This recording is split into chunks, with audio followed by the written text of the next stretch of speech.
Point number 4, kids extra gear in the one spot. So all this means is if they've got extra jackets, drink bottles, bags, set up a small little area. Might just put 4 cones where they come in and say, right kids, this is where all your gear goes. So then when it's time to have a drink in 15 minutes time, you can say, right, you've got 2 minutes to have a drink.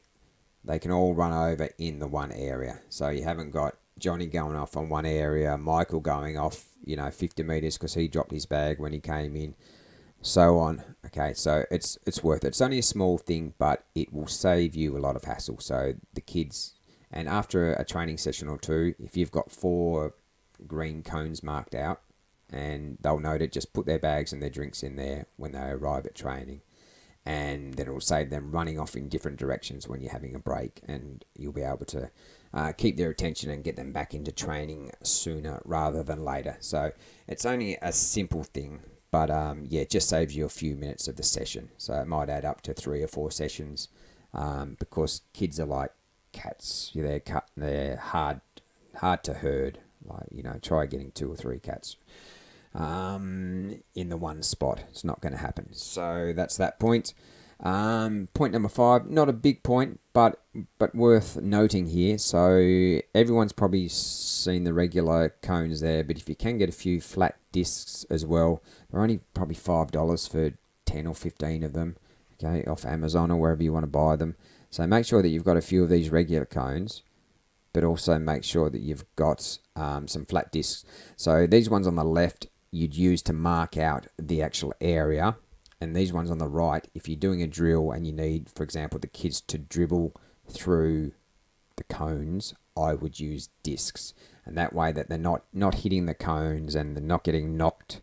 Balls aren't going off in different directions. Or if you need to mark out a halfway point across a ground, I use these flat discs. Okay, they come in handy. It's well worth spending a few dollars and getting some of those as well as your just regular cones.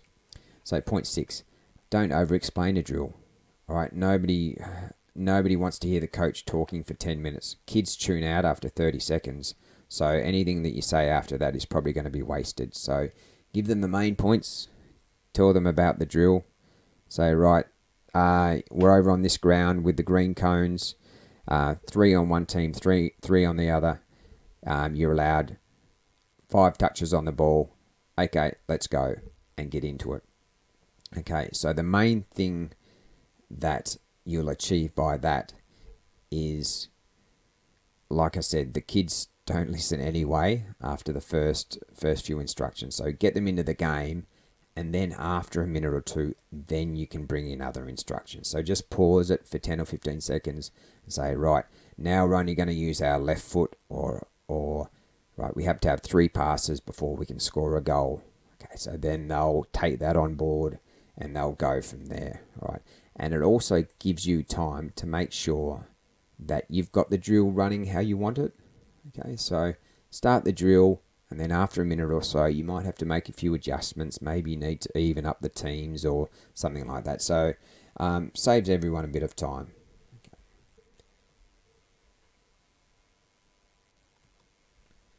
Now, take your gear home with you. Once again, it's a small thing, but it can add up over a season. And now, I know that you might be sharing the gear with other coaches at a club, so if that's how it is, that's how it is. But if you do have, your 20 bibs, take them home with you with your 20 cones and have them in a bag ready to go each training session.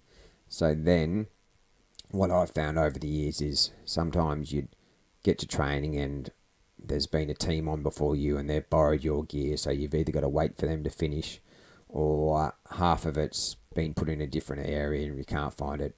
People don't treat other people's gear as well as their own stuff. So if you bought your own cones and bibs and a few balls, even a few fold out mini goals, take them home with you. Then you've got them when you get to training. You're not wasting 10 or 15 seconds looking for them.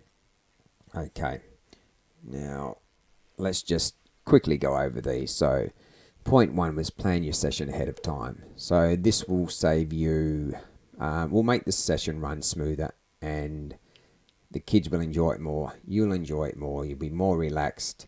So plan your drills the night before. Point two, set up your drills before training. So like I said, if possible, if you can get on the ground, set up the drills so that they're ready to go when training. If training starts at 6, boom, you're not wasting 5 or 10 minutes setting out the drill.